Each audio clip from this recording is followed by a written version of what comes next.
Bismillahirrahmanirrahim. Alhamdulillahirabbil alamin. Wassalatu wassalamu ala asyrafil anbiya'i wal mursalin Muhammadin wa ala alihi wa sahbihi ajma'in, amma ba'd. Para jamaah kaum muslimin dan muslimat yang semoga dirahmati dan disayangi oleh Allah Subhanahu wa taala.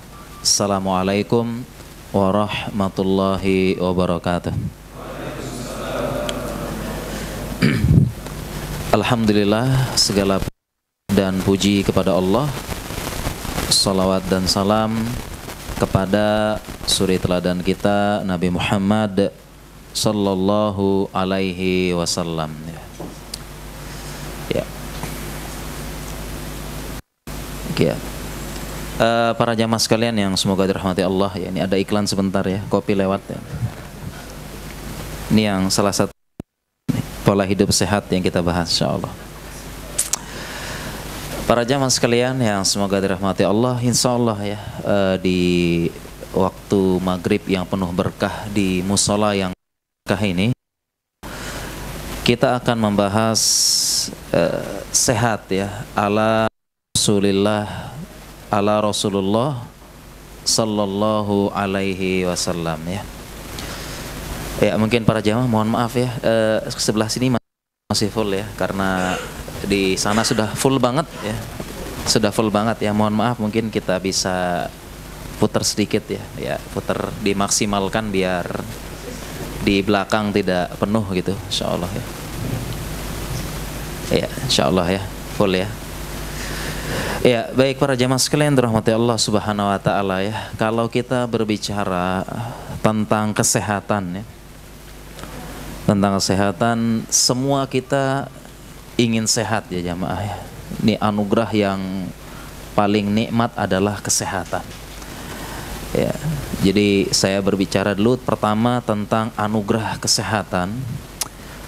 Kemudian yang poin yang kedua itu bagaimana kita sehat para jamaah. Ternyata ajaran agama kita ini, agama Islam ini sangat menekankan bagaimana kita sehat. Dan banyak nas-nas yang menyebutkan keutamaan sehat. Mensyukuri nikmat sehat para jamaah. Dan tidak hanya itu, syariat kita juga mengajarkan secara umum bagaimana kita menempuh pola hidup sehat tersebut. Nah, tetapi kita ini ya, termasuk saya yang pertama ya, mungkin kita tidak belajar bahwasanya kurang belajar dalam syariat ya. Ya, kurang membaca, kurang ngaji, bahwasanya Islam itu agama kita sangat memotivasi agar kita sehat, mensyukuri sehat. Dan sebab-sebab tersebut ada dijelaskan, tetapi kita tidak mau melaksanakan kita sendiri. Sebab-sebab agar sehat dimulai dari sebagaimana yang disampaikan oleh para dokter, para ahli kesehatan itu secara umum, artinya dasar dan basicnya ada dalam syariat kita. Baik itu berupa pola tidur, pola makan, olahraga, pikiran, stres, itu ada sebenarnya. Hanya saja kita yang tidak mau melaksanakan seperti itu, jemaah. Ya.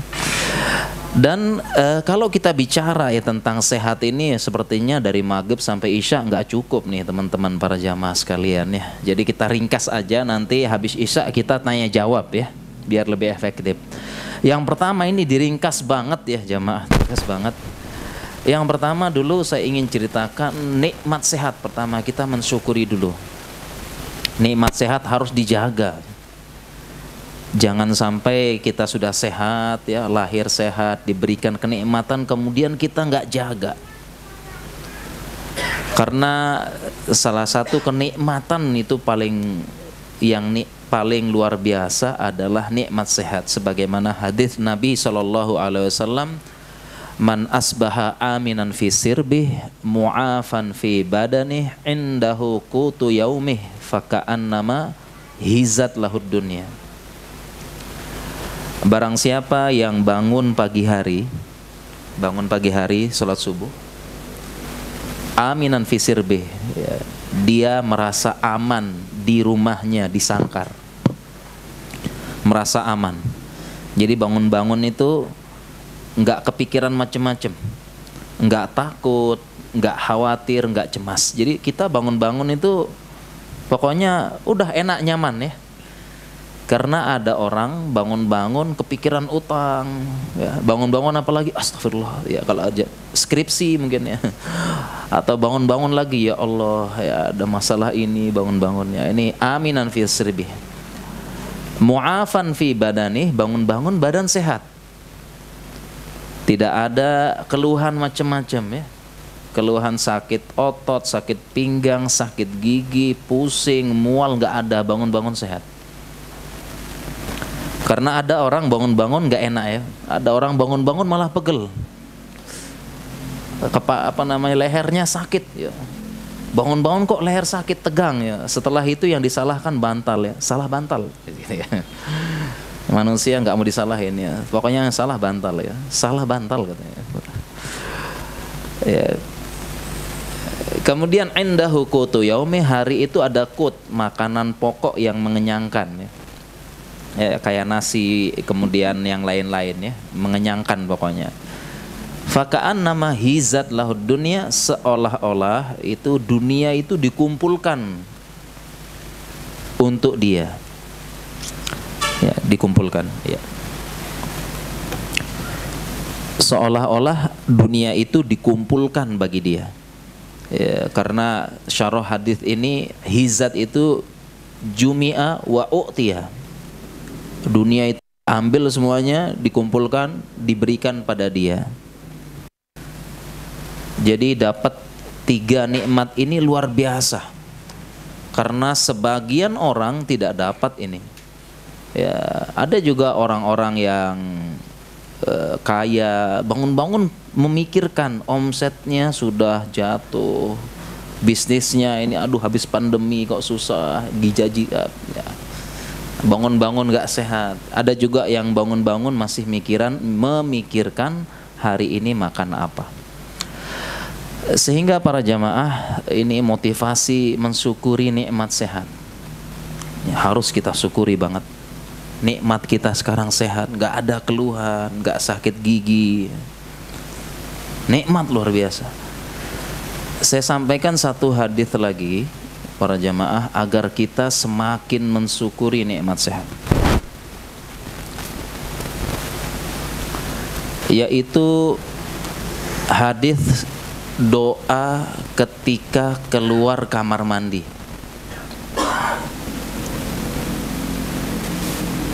Para jamaah sekalian sudah hafal insyaallah ya, doa keluar kamar mandi.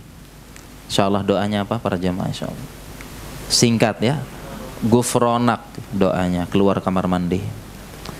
Yang artinya apa para jamaah? Gufronak, iya, artinya ya Allah, aku benar-benar minta ampun.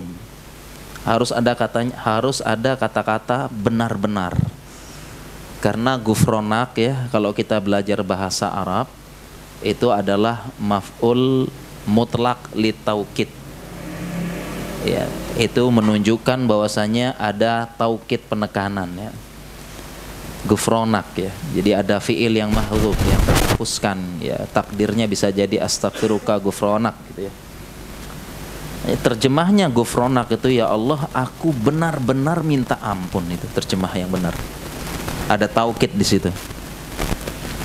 Insya Allah dipahami yang belajar bahasa Arab. Sekarang pertanyaannya para jamaah,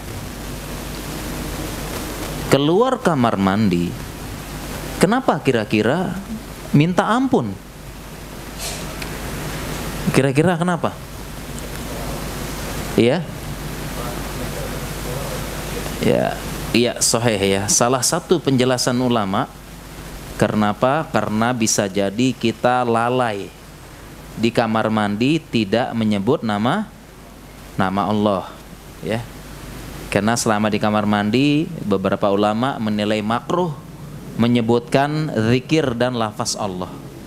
Jadi selama di kamar mandi kita minta ampun tidak lupa atau lalai mengingat nama Allah, ya. Padahal kalau masuk kelas, masuk pasar nggak nginget juga padahal, ya. Iya enggak? Di kamar mandi cuma berapa? 5 menit, ya. Ya 5 menit, 10 menit di kamar mandi, ya. Nggak nginget Allah. Di mall, di pasar, di mana ya sejam 2 jam nggak nginget juga, nggak minta ampun tapi. Nggak minta ampun. Oleh karena itu para jamaah ada penjelasan kedua syarah ulama kenapa kita keluar kamar mandi minta ampun.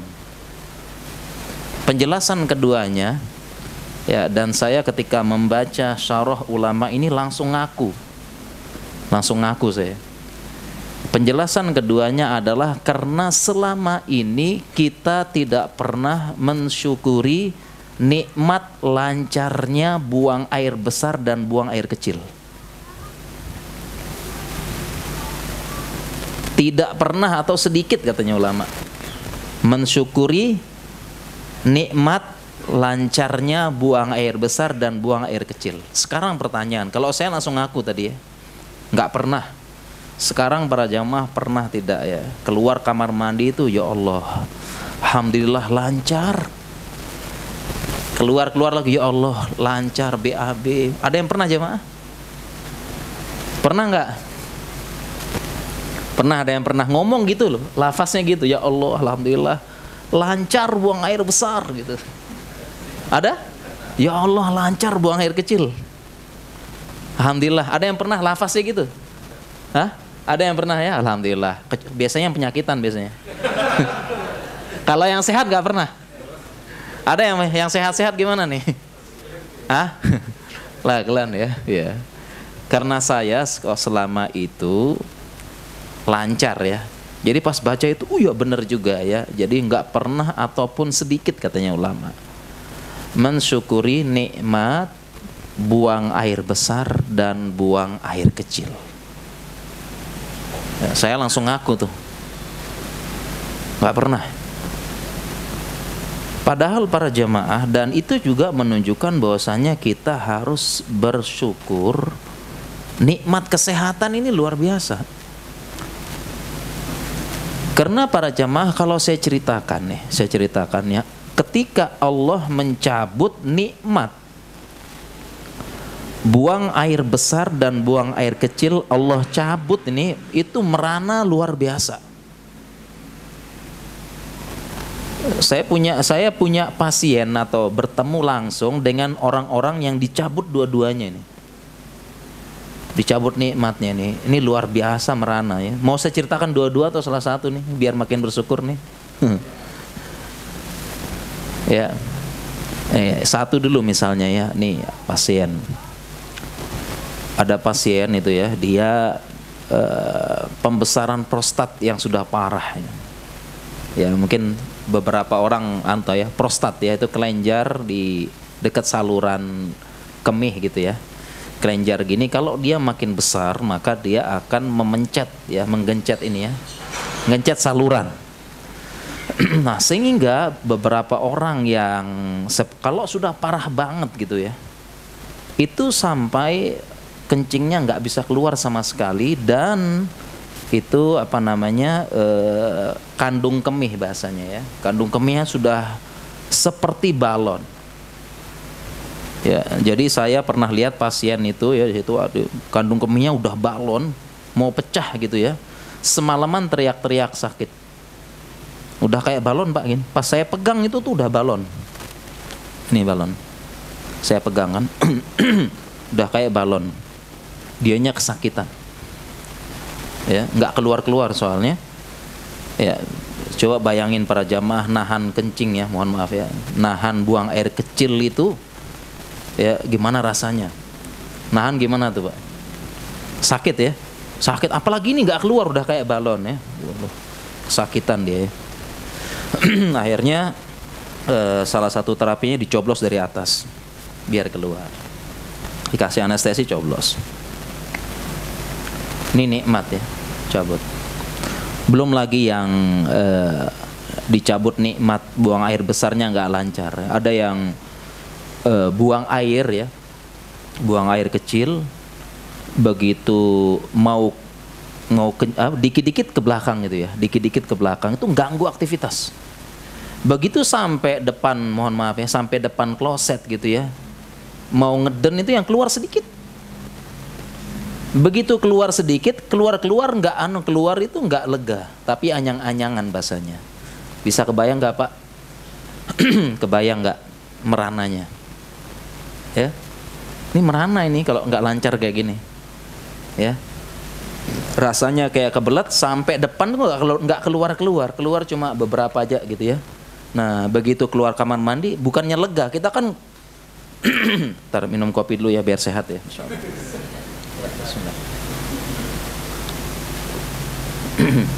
Ini bikin sehat para jamaah ya. Kopi ada penelitiannya 2 cangkir sehari itu sehat para jamaah ya. Kafeinnya itu vitamin untuk saraf ya. 2 cangkir sehari. Yang penting gulanya jangan banyak ya. Dan kopi beneran bukan saset. Itu insya Allah sehat. Sehat ya insya Allah. Karena kalau saset itu minum gula dengan perasa kopi. Ya tapi ini jangan ta'assub ya, kalau ada itu ya kita qanaah, minum saset aja nggak apa-apa ya, sekali-sekali. Ya, jangan strict banget maksudnya. Ya. Kita lanjut tadi para jamaah ya. Jadi merana ya. Nah kalau kita kan kebelet gitu kan, gitu kebelet ya. Kemudian ketemu kamar mandi, kemudian kita tunaikan hajat kita, begitu keluar kamar mandi gimana Pak? Kayak orang merdeka ya. Gitu ya, Masya Allah. Nikmat. Begitu juga dengan yang dicabut nikmat buang air besar. Ini terjadi kepada tetangga saya dulu. Tetangga qadarullah terkena kanker kolon. Kanker kolon itu kanker di usus besar. Kanker usus besar tepat di bagian istilah medisnya rektumnya itu ya, tempat keluarnya, sphincternya kena dan sebagainya. Kena ya jamaah. Karena kanker membesar otomatis menghambat jalan keluar. Nah ini juga sama, nggak lancar ya. Jadi tetangga saya ini juga waktu itu saya nganter sampai menerima surat hasil PA yang menentukan dia kanker apa enggak itu di depan saya, buka amplop. Ya amplop ya. Amplop hasilnya itu dibuka depan saya. Ya. Ternyata kanker memang ya membesar dan beliau sudah meninggal rahimahullah. Dia cerita, jadi sering saya kunjungin gitu ya. Jamaah masjid juga, kita satu masjid. Ya. Kita kunjungin ya. Dan memang dari ceritanya merana para jamaah ya. Jadi dia setiap buang air besar lama, nggak seperti kita lancar ya. Kalau kita kadang-kadang kayak ngebumnya judar gitu ya. Nah kalau dia ini mohon maaf seperti keluar tuh seperti mie kecil-kecil gitu ya. Lama, sakit, sering bangun tengah malam untuk buang air karena sakit itu. Jamaah kita aja nahan itu sakit Pak ya. Dia juga kesakitan gitu sama, nggak lancar ya. Dan salah satu solusinya adalah kolonektomi ya. Solusinya adalah ya dibuatkan jalur keluar yang lain, yaitu di depan perutnya dibolongin, nanti ditampung kotorannya. Mungkin ada jamaah yang pernah lihat orang seperti ini ya. Salah satu solusinya begitu ya, dibolongin ya, jadi buatin jalur lain, nanti ditampung, nanti keluar pelan-pelan gitu ya. Solusinya, tapi waktu itu dia bilang saya nggak mau, khawatirnya kalau sholat bawa kotoran katanya ya. Dan dia ya ijtihadnya menanggung rasa sakit nggak apa-apa. Ya mudah-mudahan jadi penghapus dosa gitu, Masya Allah. Ini para jamaah sekalian ya, nikmat sehat, Masya Allah. Makanya kita jaga. Dan Islam itu sangat mendorong, memotivasi kita untuk mensyukuri nikmat sehat. Kemudian para jamaah sekalian, motivasi supaya sehat. Wah, banyak banget dalam Islam ini. Jadi sebelum kita dengar motivasi-motivasi lain gitu ya. Ya, sebenarnya dalam Islam ada gitu loh ya. Sebenarnya boleh gitu ya, kita dengar dari perkataan dokter, perkataan siapa, penjelasan ahli, nggak apa-apa. Kita dengar juga karena mereka menjelaskan lebih rinci ya. Tapi jangan lupa gitu loh, Islam juga memotivasi. Justru kalau kita baca, kita ini dapat pahala. Dapat pahala gitu loh. Dan lebih berkah. Kalau bicara motivasi, banyak nasnya supaya kita sehat. Salah satunya adalah hadis al-mu'minul qawiyyu khairun minal wa ahabbu ilallah minal mu'minid dhaif. Mukmin yang kuat itu lebih baik dan lebih Allah cintai dibandingkan mukmin yang lemah. Ada dua penjelasan ulama terkait dengan qawi wa dhaif. Dua penjelasan ulama, yaitu kuat imannya dan kuat badannya.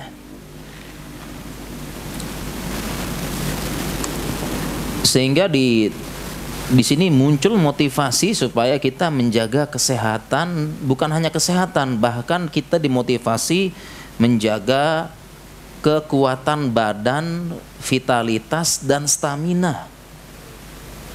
Diperintahkan gitu. Ya. Diperintahkan dijaga. Kenapa badan sehat penting? Yang pertama, ya, dijelaskan motivasi supaya sehat. Bahkan bukan hanya sehat, harus stamina bagus, vitalitas kuat. Itu juga dimotivasi dalam Islam. Kenapa sehat? Yang pertama katanya ulama, agar memudahkan melakukan ibadah-ibadah. Ibadah-ibadah harus kuat. Ya. Karenanya ulama-ulama di zaman dahulu itu kuat-kuat. Kira dari mana kita tahu mereka kuat? Ulama zaman dulu. Ulama-ulama dahulu mereka kuat. Dari mana kita tahu para jamaah? Ya dari kasratus safar. Safar kemana-mana. Ulama zaman dulu. Safarnya ya pesawat jemaah. Safarnya jalan. Ulama zaman dulu kasratus safar kemana-mana jalan. Tidurnya mampir hotel. Tidurnya mampir hotel? Enggak. Tidurnya di mana-mana tempat mampirnya. Jangan dulu. Tidurnya di sini, tertepak panas, dingin. Jangan dulu. Safar zaman lama dulu. Sekarang coba para jamaah, ada kita kan pernah safar, saya kan juga safar nih ya. Capek atau enak? Capek nggak safar? Ada yang pernah dinas luar kota mungkin? Hah? Capek, padahal nginep di hotel gitu. Nginepnya di penginapan. Habis apa lagi ya? Naik pesawat, ini capek tapi ya. Jadi ulama dulu tuh sehat-sehat, kuat-kuat. Mereka kuat, stamina kuat. Untuk menuntut ilmu, untuk ibadah itu butuh badan yang kuat ulama zaman dulu. Safar, jalan. Ya. Sekiranya naik pun naik unta atau naik kuda. Itu pun capek jamaah. Saya pernah naik kuda, capek juga ya naik kuda ya. Ada yang pernah nyoba ya? Berkuda itu. Berkuda keringetan juga tuh, capek. Berkuda karena kita megang terus ya. Gini. Capek itu. Stamina kuat. Nah, ulama butuh gitu. Staminanya kuat. Belum ditambah lagi ulama-ulama, para sahabat dahulu juga, ditambah jihad lagi jamaah, Masya Allah.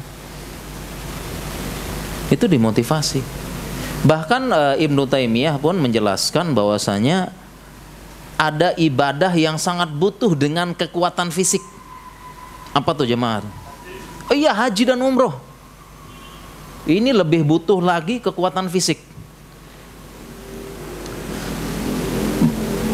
Tidak sedikit ketika saya bawa jamaah umroh gitu ya, kaget, sakit. Ya, sekitar 1,5 bulan yang lalu saya saya membimbing umroh. Ya, bawa jamaah juga sama. Sakit langsung, demam, capek. Kenapa? Nggak biasa jalan. Karena ibadah haji dan umroh itu jalan sekian kilo. Saya punya jam itu ada. Saya pakai jam otomatis penghitung langkah dan menghitung kalori itu sampai sekitar 17.000 langkah. Capek. Yang tidak biasa, kaget biasanya, capek, demam. Beberapa itu demam. Untung alhamdulillah membimbingnya dokter juga, jadi saya periksa, saya ini kasih obat, alhamdulillah. Ya, bisa alhamdulillah sembuh ya, bisa maksimal. Kaget. Jalan. Apalagi ibadah haji, makanya saya juga pernah bimbing juga haji juga. Sama juga banyak yang nggak kuat, yang nggak siap gitu. Itu berjatuhan, sakit. Ya, dan biasanya yang sakit mohon maaf ya orang-orang kota yang nggak biasa jalan ya. Dari pagi bangun, mandi, duduk di motor, duduk di mobil. Sampai kantor duduk lagi gitu ya. Sampai rumah baring lagi gitu ya. Duduk lagi. Nggak biasa jalan. Ya, sampai justru kalau ada jamaah dari desa dari mana itu kuat ya. Bahkan mbah-mbah tuh ternyata kuat ya, insyaallah. Mbah-mbah tuh kuat jalan deh.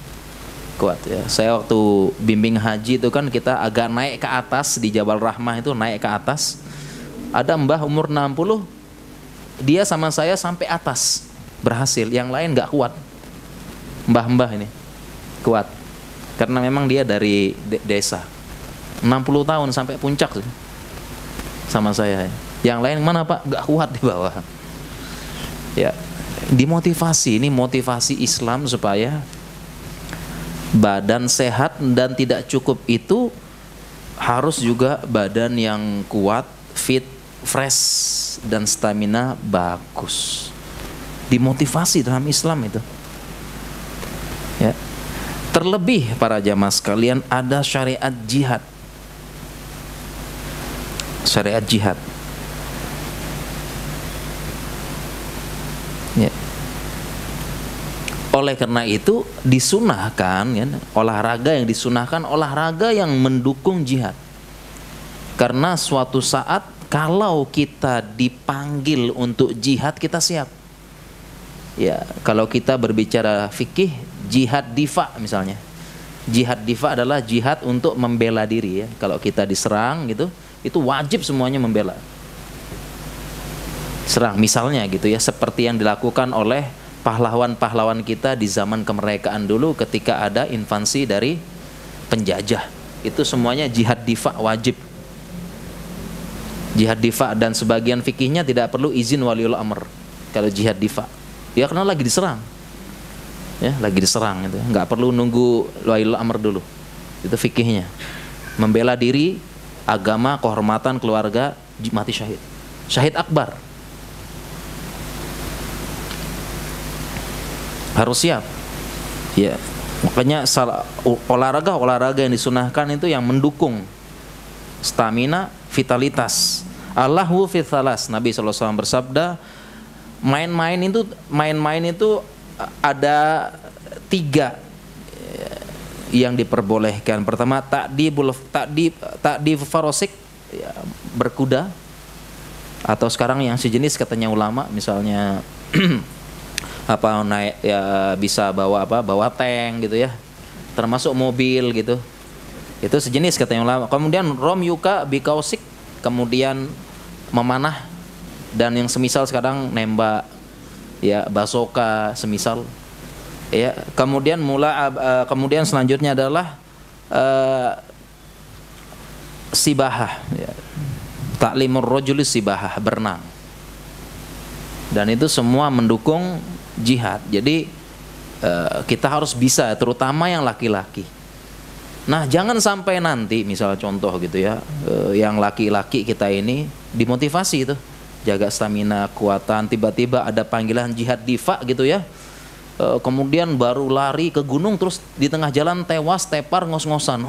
Nggak kuat, nggak lanjut, kamu lanjut, nggak kuat, udah nggak kuat gitu ya. Atau mungkin baru disuruh ngangkat sniper atau apa, udah 10 kilo, 8 kilo udah nggak kuat gitu ya, gemeteran, nggak kuat.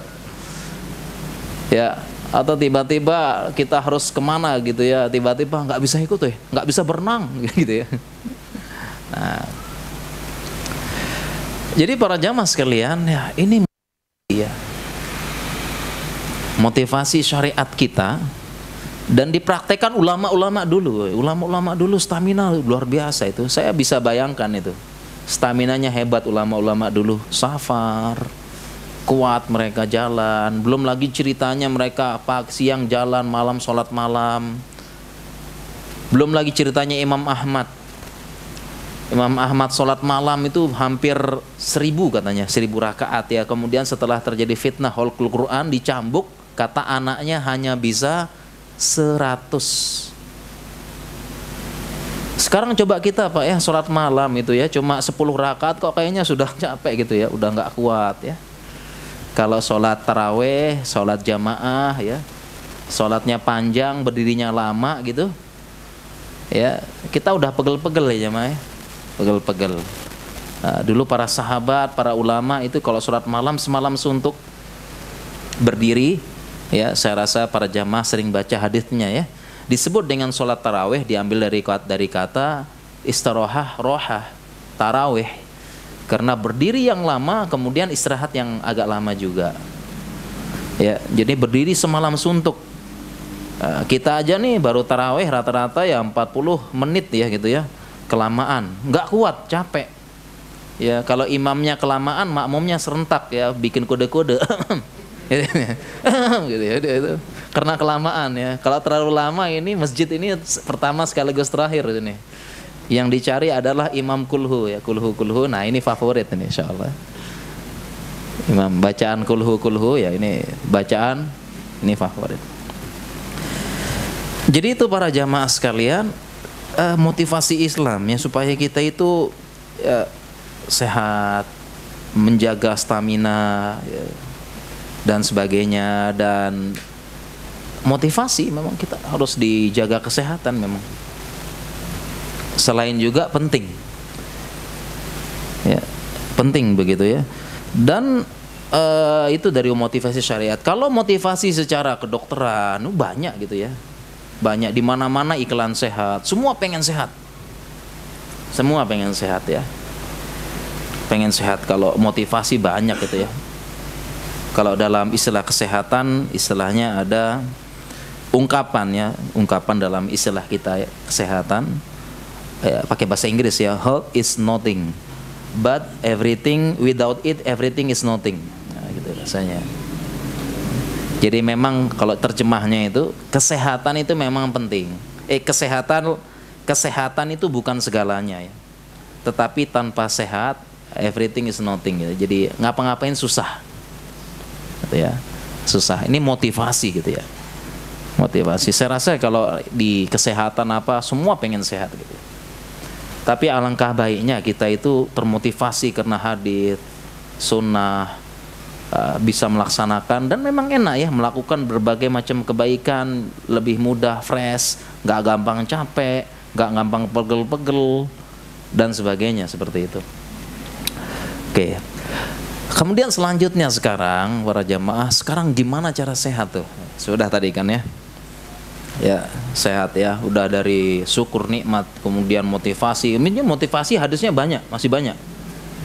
Masih banyak. Sekarang gimana sekarang ya? Sehat ala Rasulullah sallallahu alaihi wasallam. Dan Kita sudah tahu nih, dari kecil kita pernah baca Nabi Shallallahu Alaihi Wasallam seumur hidup sakit berapa kali para jemaah? Sakitnya berapa kali? Seumur hidup? Ini ada dalam buku-buku sirah biasanya. Berapa kali? Iya, sekali atau 2 kali sebagian riwayatnya. Kita ambil yang sekali, yaitu sakit menjelang kematian beliau, wafatnya beliau. Sekali para jamaah. Sakitnya sekali. Nah, tentu ini ada rahasia, jelas ada rahasianya, ulama jelaskan. Ada rahasianya. Kalau kita enggak, kita ya udah macam-macam sakit kita Pak ya. Dari sakit apa? Dari sakit gigi gitu ya. Sakit apalagi jamaah? Demam. Ya, dari sakit panu, padas, kurap enggak ya? Ya, encok, pegel, linu apa gitu. Ya. Ya, sampai dengan sakit hati udah pernah juga itu. Ya, sakit hati online ya lagi sekarang ya, insyaallah. Ya. Ya, nggak ada angin, nggak ada hujan, gara-gara lihat HP panas. Kurang ajar ya. Saya bantah ntar lagi. Awas ya, ntar saya bantah ya. Ntar loh, saya telepon Ustaz dulu. Ustaz gitu. Tolong kirimkan bantahan gitu ya. Ya, saya pernah gitu ya ditelepon ya gitu. Apa di miss call, Ustaz tolong kirimkan bantahan buat ini Ustaz, berserta dalil-dalilnya. Kenapa? Lagi debat kayaknya nih, lagi debat online ini, Masya Allah. Masya Allah ya. Nah, para jamaah sekalian, bagaimana kita gitu ya bisa sehat, itu sudah ada rahasianya dari Rasulullah SAW secara umum. Secara umum. Pola hidup sehat secara umum sudah ada. Adapun kalau rincian-rinciannya kita kembali kepada ahlinya. Fas'alu ahla dzikri in kuntum la ta'lamun. Contoh misalnya motivasi olahraga dalam Islam itu ada secara umum. Tapi kalau rinciannya ya, teknik lari, teknik pernapasan lari, ya kalau lari itu yang jatuh kakinya bagian mana duluan, itu kan tanya ahlinya. Sekarang motivasi secara umum dulu itu ada dalam Islam gitu loh. Ya. Dan kenapa orang Islam banyak yang sakit juga ya, sama podoai dengan agama yang lain sama kan ya. Orang Islam ada yang stroke ya, non muslim juga ada yang stroke ya, sama. Kenapa? Pertama nggak belajar, yang kedua setelah tahu nggak mau melaksanakan. Ya karena males. Ya saya juga begitu ya. Males. Nah, secara umum ini secara umum aja ya, nampaknya waktu kita nggak cukup nih jamaah ya. Secara umum Nabi SAW itu ya, ini kalau kita berbicara sehat gitu ya, secara kesehatan itu. Jadi sebenarnya kan yang perlu diatur pertama pola makan. Yang kedua apa? Pola tidur. Yang ketiga pola aktivitas. Yang keempat, yang terakhir pola pikir. Pola pikir. Pikiran. Kan ini 4 kunci utama untuk supaya sehat. Ya kan? Makanya saya ingat dulu ya, dulu waktu di Jogja, saya kan lama di Jogja Pak ya. Jadi yang bikin sakit itu pertama adalah yang bikin sakit itu pertama pola makan salah, yang kedua pola tidur, kemudian pola gerak, yang terakhir yang bikin sakit itu kakean pola gitu. Nah, itu ya. Ya, jadi pola-pola itu ya bikin sakit Pak. Yang terakhir. Nah, yang semua ini dalam Islam ada ini. Cuma kita pertama nggak tahu, yang kedua setelah tahu nggak mau dilaksanakan. Ya memang kita kan ya sama lah ya, sudah tahu hadisnya nggak mau laksanakan, sudah tahu dalilnya malas gitu ya. Padahal kalau kita laksanakan ini sehat ya Pak. Insyaallah. Secara umum aja, kita secara umum. Ya. Isanya jam berapa para jamaah? Sebentar lagi ya. Jadi biar kita ringkes nih. 6 menit lagi, sebentar lagi ya. Sebentar lagi ya. Kita ringkes saja para jamaah, nanti habis Isya kita tanya jawab aja ya, biar ini ya. Oke, itu. Makan, tidur, pola gerak, pola pikir tadi ya, kakean pola ini, Pak. Ya. Pak. Semua secara umum ada dalam Islam nih. Ya. Yang pertama gitu ya, pola makan gitu. Pola makan di dalam nasnya banyak, Pak. Aduh, saya mau sebutin semua ini, pilih-pilih aja deh. Yang pertama dalam Al-Qur'an aja. Ya. Dalam Al-Qur'an ya. Allah berfirman, "Kulu washrobu wala tusrifu." Kulu washrobu wala tusrifu ya. Makan dan minumlah, jangan berlebihan. Sebutkan.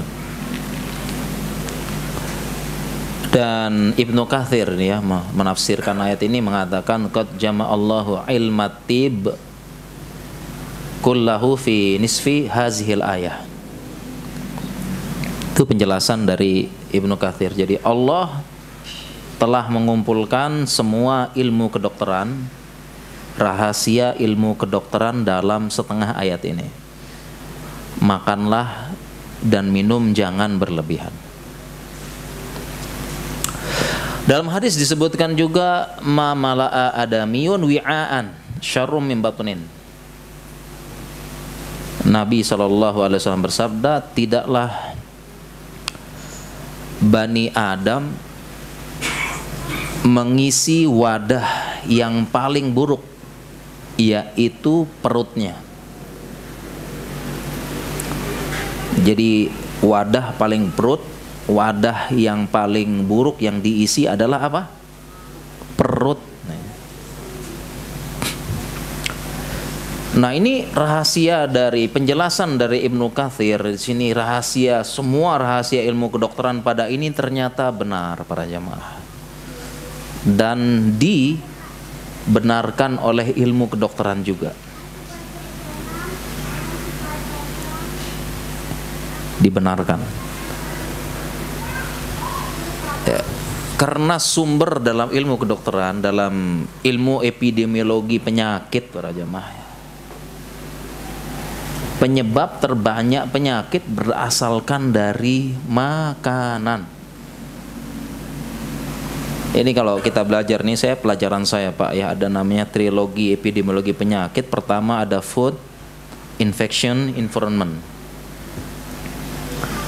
Penyebab utama ya dari food, penyakit, makanan, infeksi dan lingkungan. Ini penyebab utama penyakit. Nah, kalau infeksi ini Pak, seperti demam berdarah, seperti tipes, COVID yang baru-baru ini infeksi. Kalau lingkungan misalnya terkait dengan kebersihan, ya udara yang tidak bagus, rumah yang tidak masuk cahaya matahari, ya polusi lingkungan, sumber nanti bisa bersin-bersin, bisa sesak, bisa apa itu. Nah, kalau makanan ini sebabnya yang paling banyak sering muncul sekarang Pak. Kita absen ya. Azan ya insyaallah ya. Kita selesaikan yang ini dulu ya. Nah, kalau makanan yang kita ada sekarang Pak, saya absen satu persatu. Yang pertama itu adalah diabetes. Nih, ini disebabkan karena terlalu banyak makan. Hah? Iya, terlalu banyak makan yang manis-manis. Manis-manis ya. Makanya ibu-ibu sama awat-awat banyak kena ini, karena terlalu sering mengkonsumsi janji-janji manis bisa ada. Kena terus. Mas. Kita absen yang kedua, yang sering ya ini kalau kita lihat teman, lihat keluarga ada diabetes pasti. Ya, yang kedua hipertensi para jamaah. Itu karena makan yang apa nih? Makan apa? Iya bener, makan yang terlalu tinggi garamnya. Kalau manis tadi berlimpah, manis sekarang di zaman sekarang. Makanan manis-manis itu berlimpah, gula-gulanya tinggi semua. Makanan saset, makanan ini gula semua tinggi. Ya. Minuman gula apa semua berlimpah ya. Ya. Makanya kita harus cerdas sedikit ya makanya di zaman sekarang itu ya kan, kalau zaman dulu kan makan banyak Pak ya. Zaman sekarang itu makan sedikit tapi kalorinya tinggi. Makanya makan kecil-kecil gini tapi kalorinya tinggi. Makanya hati-hati. Makanya kita cerdas sedikit ya. Jadi kalau kita lihat makanan kita perlu tahu kalorinya mana, ini mana. Karena di zaman sekarang ini makanannya berubah dari yang tinggi gizi jadi tinggi kalori. Kita tuh kalau bisa makan yang gizinya tinggi kalori rendah. Ya, tapi di zaman ini banyak yang kalori tinggi gizi rendah. Kita makan kecil gini tapi seolah-olah makan berapa bakul gitu. Ya. Hati-hati makanya. Terutama gula zaman sekarang banyak banget minuman-minuman gula semua. Makanya kalau dalam ilmu kesehatan itu gula itu maksimal sehari sekitar 50 gram. Itu maksimal. Ya, tapi saya pernah beli minuman ya, minuman botol gitu. Kan di belakang ada kandungan gizi ya. Ya, gula apa. Makanya kita cerdas itu bukan sekedar pajangan jemaah. Itu kita baca. Ya, kandungan gizi coba itu ada minuman saset di balik itu ada ya. Gulanya berapa? Ya itu coba ada kopi saset bisa dicek tuh. Di balik gulanya 18 gram, 20 gram, kopinya 1%. Selebihnya perasa. Makanya minum gula dengan perasa kopi. Ya. Tapi kalau adanya itu konah aja lah. Ya, itu harus cerdas makanya nih. Ya, jadi di belakang itu ada kandungan gizinya itu untuk dibaca, dilihat gitu. Bukan sekedar pajangan. Saya pernah ya, jadi kalau saya selama ini saya cek terus ya, jajan-jajan saya lihat belakangnya gulanya berapa, ininya berapa, saya cek. Dan alhamdulillah saya udah cek normal sampai sekarang. Allah berikan nikmat saya sehat, secara laboratorium sehat ya, nggak ada gula, nggak ada apa ya. Kita lihat. Saya pernah lihat minuman balik-balik, 40 gram minumnya, sekali minum gulanya 40 gram ini. Ya ini belum ditambah di soto, sate, makanan Padang itu kayaknya sudah out kita makan gula ya. Akhirnya pankreas teriak terus, diabetes.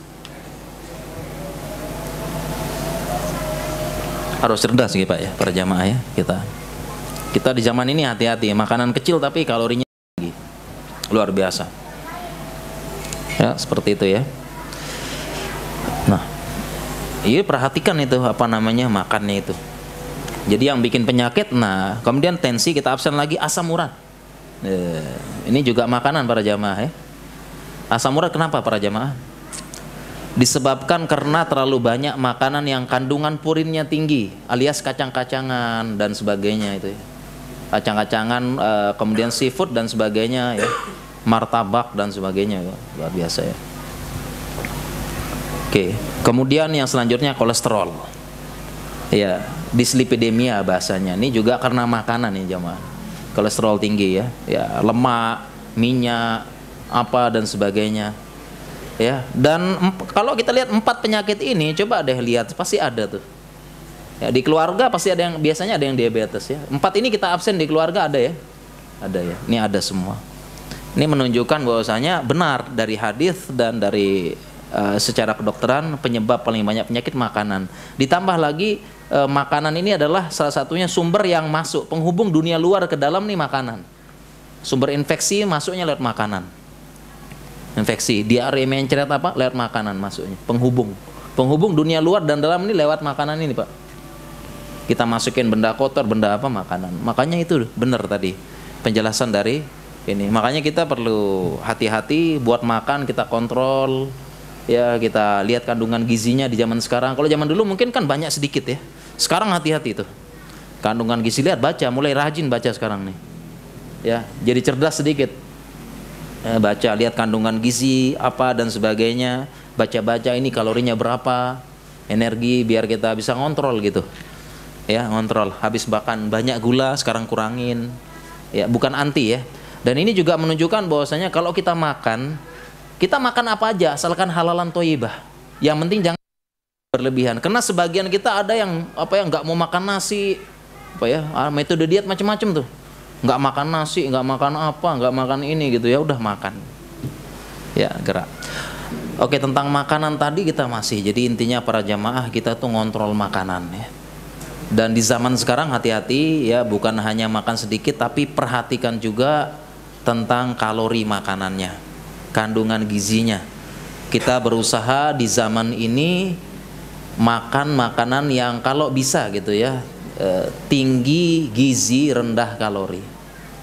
Contohnya adalah ya memang seperti buah-buahan, kemudian makanan yang tidak yang kurang digoreng gitu ya, yang direbus dan sebagainya. Tetapi kalau kita makan seperti biasa nggak apa-apa insya Allah ya, karena yang terkadang yang menambah kalori adalah cemilan-cemilannya gitu ya, karena cemilan-cemilan kita ini rata-rata tinggi kalori, rendah gizi ya, kebanyakan tepung, gula, garam, sama tepung, gula, garam, dan lemak gitu ya, gorengan ya dan sebagainya.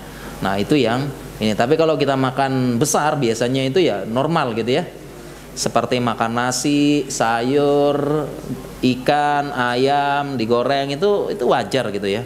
Tapi kadang-kadang yang nambah kalori itu adalah snack-snacknya itu ya. Ya kalau snack-snacknya sekali makan, 2 kali makan nggak apa-apa, tapi kadang-kadang tuh snacknya itu sambil nonton, ngape dan sebagainya, nggak kerasa 1 toples habis. Ya 1 toples ya.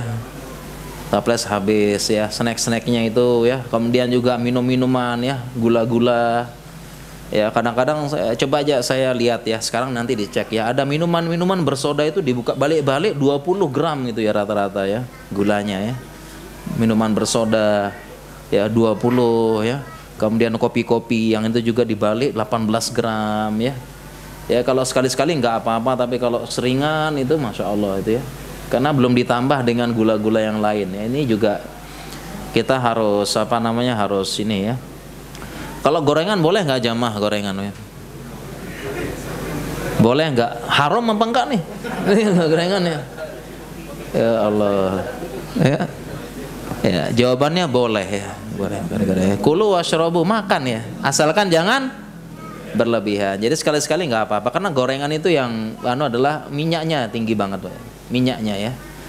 Minyaknya tinggi banget. Jadi kita nggak kerasa makan sekian sendok ya minyak itu ya, itu kalorinya sama kolesterolnya tinggi banget. Ya itu boleh kita makan sekali-sekali ya. Cuma kadang-kadang ya itu ya, satu gini ngobrol ya, ternyata sudah 10 potong makannya. Nggak kerasa gitu ya, ngobrol ya, ngamain, Masya Allah. Kita kontrol ya, diganti ya. Artinya kita ganti para jamaah ya, kita batasi, kita ini kontrol ya. Dan belum lagi ada anjuran puasa sunnah, kita belum bicara puasa, belum apa, itu juga kan supaya mengurangi kalori yang masuk secara kesehatan.